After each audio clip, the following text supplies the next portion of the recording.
Hello students, इस video में हम एक्सप्लेन करेंगे atomic and physical properties of elements of group 17th group के एलिमेंट्स है fluorine, chlorine, bromine, iodine and एस्टेटिन। Last element है ये रेडियो एक्टिव है।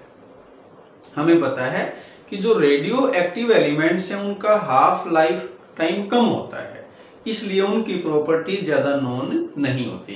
तो जो मेन एलिमेंट्स अंडर अवर स्टडी वो क्या क्या हैं? Fluorine, chlorine, bromine and आयोडीन्स। In element को हेलोजन्स कहते हैं। क्यों कहते हैं? क्योंकि हेलोजन ग्रीक लैंग्वेज का वर्ड है जिसमें हेलो का मीनिंग है साल्ट और जन का मीनिंग है प्रोड्यूसर, यानी कि ऐसे एलिमेंट्स जो साल्ट प्रोड्यूसर हो। एग्जाम्पल जैसे NaCl है, NaBr है, ये क्या है? साल्ट्स। तो क्योंकि ये साल्ट प्रोड्यूस करते हैं इसलिए इन एलिमेंट्स को क्या नाम दिया गया? हेलोजन्स। अब स्टार्ट करेंगे कि हम पहले एक पॉइंट और, फ्लोरीन को सुपर हेलोजन कहते हैं। बाकी सबको तो हम हेलोजन्स कहते ही हैं, लेकिन फ्लोरीन को क्या कहेंगे? Super halogen. क्यों? क्योंकि फ्लोरीन मोस्ट रिएक्टिव है। क्यों है? क्योंकि फ्लोरीन का स्मॉल साइज है, इलेक्ट्रोनेगेटिविटी हाई है, तो फ्लोरीन की जो टेंडेंसी है इलेक्ट्रॉन को एक्सेप्ट करने की वो मैक्सिमम है। तो रिएक्टिविटी ज्यादा होने से फ्लोरीन को क्या कहेंगे? Super halogen. अब स्टार्ट कर रहे हैं कि एटॉमिक एंड फिजिकल प्रॉपर्टीज। इस ग्रुप के एलिमेंट का general valence shell electronic configuration है ns2np5। फर्स्ट प्रॉपर्टी हम ले रहे हैं इलेक्ट्रॉन गेन एंथैल्पी। क्या है प्रॉपर्टी? जब कोई isolated gaseous atom, gaseous state में जो एटम होते हैं उनके बीच जो फोर्स है वो नेग्लिजिबल है, इसलिए उनको आइसोलेटेड कह सकते हैं। तो आइसोलेटेड गैसियस एटम है फ्लोरीन, वैलेंस शेल में है 7 इलेक्ट्रॉन, तो ये एक इलेक्ट्रॉन को एक्सेप्ट करेगा। ऐसा करने से इसकी वैलेंस शेल फुल्ली फिल्ड हो जाएगी। तो इसके न्यूक्लियस में, दैट इज न्यूक्लियर चार्ज कहते हैं या प्रोटॉन्स कहते हैं, और इस एक्स्ट्रा इलेक्ट्रॉन के बीच में नया फोर्स अराइज हुआ। और हमें पता है कि फोर्स ऑफ अट्रैक्शन इंक्रीज होने से, नए फोर्स अराइज होने से एनर्जी क्या होती है? डिक्रीज, रिलीज कर दें। तो जो एनर्जी रिलीज हुई कब? जब कोई आइसोलेटेड गैसियस एटम किसी एक्स्ट्रा इलेक्ट्रॉन को एक्सेप्ट करे, वो एनर्जी कहलाती है इलेक्ट्रॉन गेन एंथैल्पी। अब क्योंकि रिलीज हुई है तो नेगेटिव वैल्यू होती है।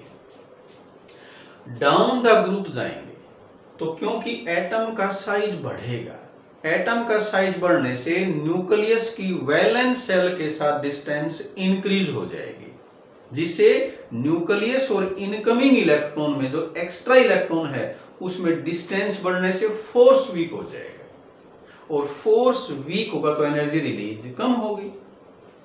तो डाउन द ग्रुप जाएंगे तो इलेक्ट्रॉन गेन एंथैल्पी क्या हो जाएगी? Less negative. क्यों? Due to increase in atomic size. इसमें एक अनोमली है, एक एक्सेप्शन है। यूजुअली फ्लोरीन से क्लोरीन की तरफ जाएंगे तो एनर्जी रिलीज कम होनी चाहिए, लेकिन यहां इसमें रिवर्स है। क्लोरीन के केस में एनर्जी रिलीज ज्यादा होती है। तो एक बड़ा इंपॉर्टेंट क्वेश्चन है ये। पहले हमने बताया है ये, जैसे अभी एक्सप्लेन किया, हेलोजन का स्मॉल साइज है, अपने कोरेस्पोंडिंग पीरियड में स्मॉलेस्ट साइज है, और उनको एक इलेक्ट्रॉन चाहिए नोबल गैस कॉन्फ़िगरेशन अटेन करने के लिए, इसलिए उनकी स्ट्रॉन्ग टेंडेंसी होती है एक्स्ट्रा इलेक्ट्रॉन को एक्सेप्ट करने की। And hence halogens have maximum negative electron gain enthalpy in their corresponding period. ये भी एक इंपॉर्टेंट क्वेश्चन है। क्या क्वेश्चन है कि हेलोजन की इलेक्ट्रॉन गेन एंथैल्पी अपने पीरियड में मैक्सिमम क्यों होती है? मैक्सिमम नेगेटिव क्यों होती है? रीजन क्या बताया? उनका स्मॉलेस्ट साइज है, एक ही इलेक्ट्रॉन की जरूरत है, इसलिए वो एक इलेक्ट्रॉन के लिए स्ट्रॉन्ग एफिनिटी रखते हैं, तो उससे ज्यादा एनर्जी रिलीज होती है, इसलिए हैलोजन की electron gain enthalpy most negative होती है। अब हम क्वेश्चन की बात कर रहे थे, negative value of electron gain enthalpy is less for fluorine than chlorine. Why होना क्या चाहिए था, फ्लोरीन की मोर नेगेटिव, लेकिन है क्या, लेस नेगेटिव। देखें क्या रीजन है इसका। ये फ्लोरीन का इलेक्ट्रॉनिक कॉन्फ़िगरेशन है, लास्ट में क्या है 2p5। In case of chlorine last में क्या है 3p5। दोनों केस में p5 है, इलेक्ट्रॉन सेम है, लेकिन यहां जो सब सेल है p वो सेकंड मेन सेल से बिलोंग करती है, यहां थर्ड मेन सेल से। क्लियर है, सेकंड सेल का small size as compare to third shell, तो 2p का स्मॉल साइज है, कॉम्पैक्ट साइज है, इसलिए जो इस 2p के अंदर खुद के इलेक्ट्रॉन है उनमें ही स्ट्रॉन्ग रिपल्सन है। 2p का 3p से स्मॉल साइज है, इलेक्ट्रॉन सेम है, तो क्लियर है कि 2p के अंदर इलेक्ट्रॉन है वो कॉम्पैक्टली पैक है, इसलिए उनके बीच में स्ट्रॉन्ग रिपल्सन है। और इसी वजह से फ्लोरीन की एक्स्ट्रा इलेक्ट्रॉन के लिए लेस एफिनिटी है, जबकि क्लोरीन के अंदर वही 5 इलेक्ट्रॉन बिगर 3p सबसेल में प्रेजेंट हैं, और इसलिए यहां जो इंटर इलेक्ट्रॉनिक रिपल्सन है वो कम है। और इसी बेसिस पे हम कह सकते हैं क्लोरीन के न्यूक्लियस की एक्स्ट्रा इलेक्ट्रॉन के लिए स्ट्रॉन्ग एफिनिटी है, इसलिए in case of chlorine energy है वो ज्यादा रिलीज होगी एज कंपेयर टू फ्लोरीन। तो इसलिए हम कह देंगे कि फ्लोरीन की electron gain enthalpy less negative है as compare to chlorine. Answer क्या लिखा हमने, due to small size of fluorine the compact 2p subshell has less affinity attraction for extra electron. Less attraction है इसलिए एनर्जी रिलीज कम होगी, but the bigger 3p subshell of chlorine has more affinity for extra electron. तो जितना nucleus का extra electron के लिए strong affinity है, स्ट्रॉन्ग अट्रैक्शन है, उतनी ही ज्यादा एनर्जी रिलीज होती है, इसलिए क्लोरीन के केस में क्या होगी, मोर नेगेटिव।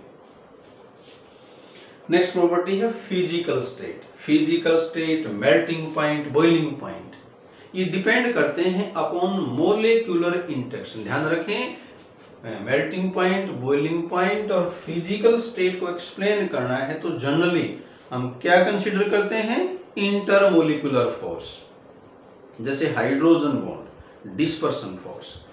अब ये जो मोलिक्यूल्स हैं हैलोजेंस के वो डाई एटॉमिक हैं, fluorine, chlorine, bromine, iodine. Fluorine chlorine gas है, ब्रोमीन लिक्विड है, आयोडीन सॉलिड है। क्लियर है, डाउन द ग्रुप जाएंगे तो इनका सरफेस एरिया इंक्रीज होगा। डाउन द ग्रुप जाते हैं तो साइज बढ़ता है, साइज इंक्रीज होने से मॉलिक्यूल के बीच में जो डिस्पर्सन फोर्स है वो स्ट्रॉन्ग हो जाता है, और जितना डिस्पर्सन फोर्स स्ट्रॉन्ग होगा उतनी एनर्जी ज्यादा सप्लाई करनी पड़ेगी उनको ब्रेक करने के लिए, और वही क्या होता है उसका मेल्टिंग या बॉइलिंग पॉइंट। तो डाउन द ग्रुप जाएंगे तो मोलिकुलर इंटरेक्शन स्ट्रॉन्ग हो जाएंगे, इसलिए उनकी फिजिकल स्टेट चेंज हो जाएंगी। फ्लोरीन क्लोरीन का स्मॉल साइज है, वीक इंटरेक्शन है इसलिए गैस है। ब्रोमीन का कंपैरेटिवली बिगर साइज है, स्ट्रॉन्ग इंटरेक्शन है, लिक्विड है। इसका सबसे बड़ा साइज है, सबसे स्ट्रॉन्ग फोर्स है, सॉलिड है।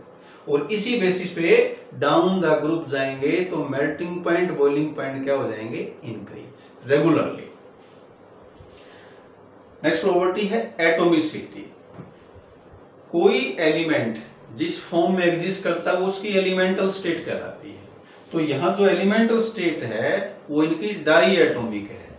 तो क्वेश्चन अपने से पूछे कि हैलोजेंस डाई एटॉमिक क्यों होते हैं, तो हम क्या कहेंगे, हैलोजेंस के पास वैलेंस शेल में 7 इलेक्ट्रॉन है, इसलिए दो हैलोजन एटम एक एक इलेक्ट्रॉन शेयर कर लेंगे तो उनकी वैलेंस शेल फुल्ली फिल्ड हो जाएगी, और इसलिए दो एटम आपस में कंबाइन करेंगे, उनके बीच में कोवेलेंट बॉन्ड फॉर्म हो जाएगा, तो एटॉमिसिटी क्या हो जाएगी 2। इसलिए हैलोजेंस हैं वो डाई एटॉमिक मॉलिक्यूल की फॉर्म में एग्जिस्ट करते हैं। नेक्स्ट प्रॉपर्टी है एंथैल्पी ऑफ डिसोसिएशन।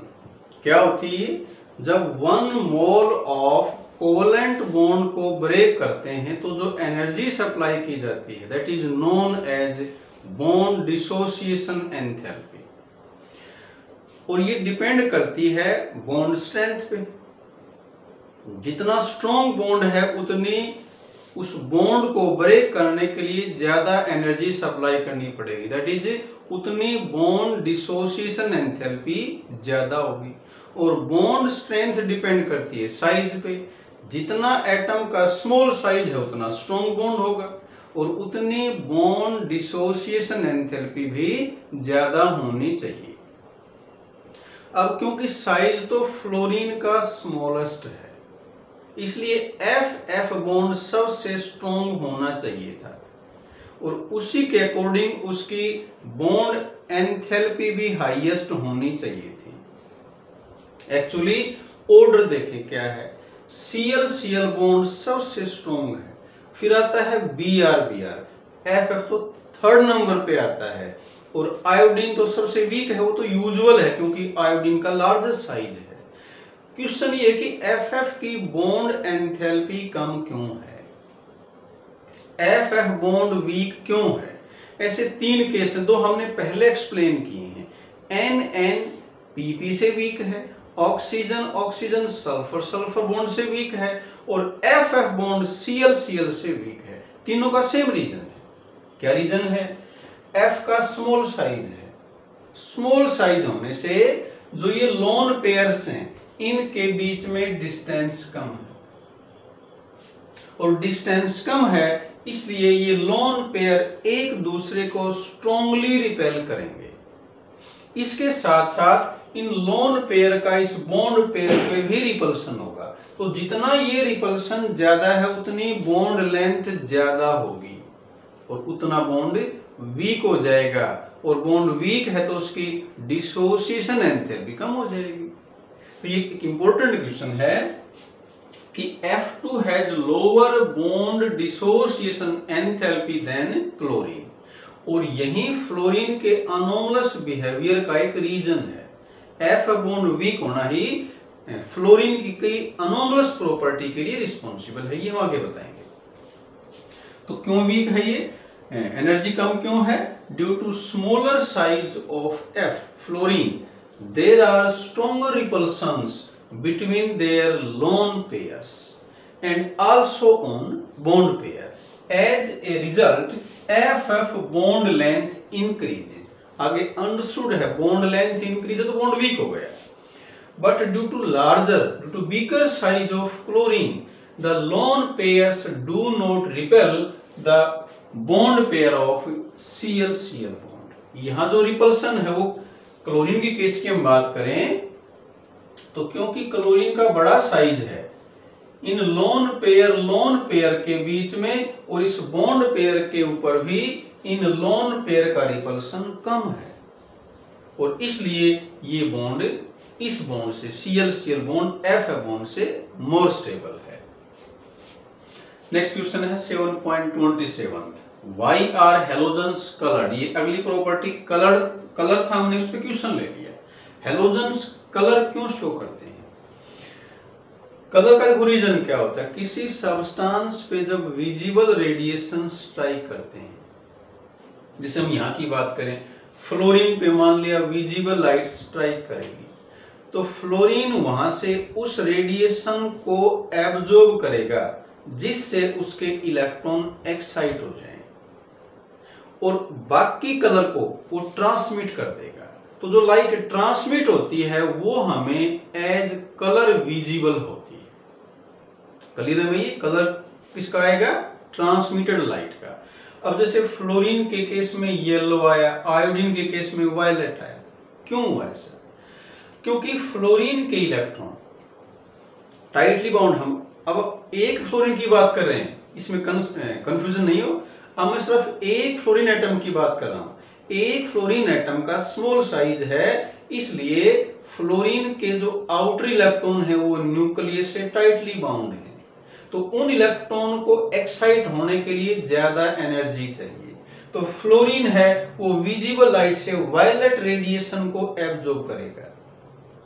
क्योंकि वायलेट की एनर्जी मैक्सिमम होती है। एनर्जी किस पे डिपेंड करती है?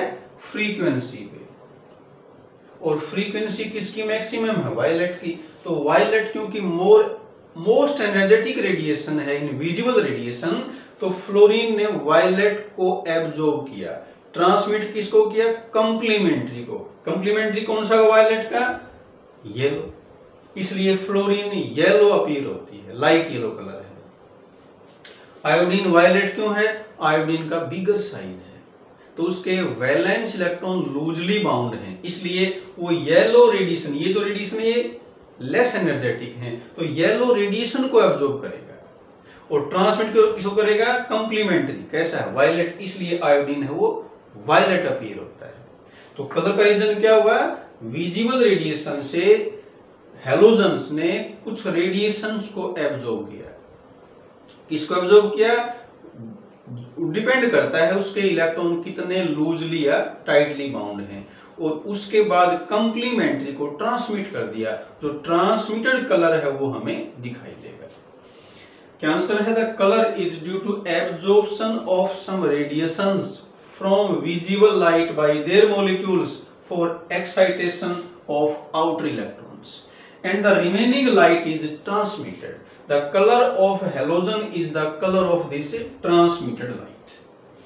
Next question है 7.25. Explain why, in spite of same electronegativity, oxygen, ये क्वेश्चन में नाइट्रोजन भी आ सकता है, forms hydrogen bond while chlorine does not. Question है कि ऑक्सीजन और क्लोरीन की इलेक्ट्रोनेगेटिविटी ऑलमोस्ट सेम है। देखो वैसे तो क्लोरीन की इलेक्ट्रोनेगेटिविटी नाइट्रोजन के ज्यादा क्लोज है, दोनों की 3 है, O की 3.5 है, तो ये क्वेश्चन नाइट्रोजन के लिए भी आ सकता है। हाइड्रोजन बॉन्ड फॉर्म करने की 2 कंडीशन है। पहली कंडीशन एटम का स्मॉल साइज होना चाहिए, दूसरा उसकी इलेक्ट्रोनेगेटिविटी ज्यादा होनी चाहिए। अब इलेक्ट्रोनेगेटिविटी तो नाइट्रोजन और क्लोरीन दोनों की 3 है, O की तो 3.5 है। NBH बॉन्ड फॉर्म कर लेता है, O भी फॉर्म कर लेता है, तो क्लोरीन फॉर्म क्यों नहीं करता? तो क्लियर है, इलेक्ट्रोनेगेटिविटी वाला फैक्टर अप्लाई नहीं होता, तो कौन सा? साइज वाला। स्मॉल साइज है तभी H बॉन्ड फॉर्म होगा, तो हम क्या कर देंगे? क्लोरीन का साइज लार्जर है, बिगर साइज है, इसलिए क्लोरीन हाइड्रोजन बॉन्ड फॉर्म नहीं कर सकता।